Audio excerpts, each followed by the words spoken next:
ഞങ്ങള് ഈ കച്ചവടത്തിന് ഇറങ്ങിയില്ലെങ്കിൽ ഞങ്ങളുടെ കുടുംബം പട്ടിണിയാണ് ചേട്ടാ. അതുകൊണ്ടാണ് ഞങ്ങൾ ഈ കച്ചവടത്തിന് ഇറങ്ങിയത്. അതിന് ഞങ്ങൾക്ക് ചമ്മലും നാണക്കേടും ഒന്നുമില്ല.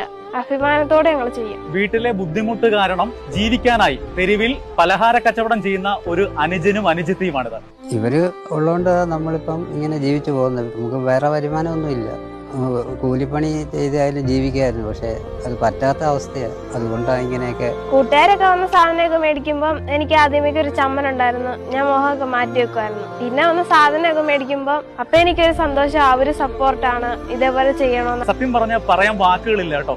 ഈ കുഞ്ഞ് അനുജത്തിയും അനുജനെയും ഓർത്ത് ഒരുപാട് അഭിമാനമുണ്ട്. നമ്മുടെയൊക്കെ വീട്ടിലെ കുട്ടികൾ ഇച്ചിരി സമയം കിട്ടിയാൽ കളിക്കാനും മൊബൈൽ ഫോണിൽ കുത്തിക്കൊണ്ടിരിക്കുന്ന കുട്ടികളാണ്. അവരുടെ ഇടയിലാണ് ഈ രേഷ്മയും രാഹുലും ഒക്കെ മാതൃകയാവുന്നത്. അവലുണ്ട്, ബോളിയുണ്ട്, കേക്കുണ്ട്, പക്കാവട ഉണ്ട്. ദിവസവും ഈ 4 ഐറ്റം കൊണ്ടാണ് വരുന്നത്. ഇന്നാണ് കേക്കുള്ളത്. നമസ്കാരം. വീട്ടിലെ ബുദ്ധിമുട്ട്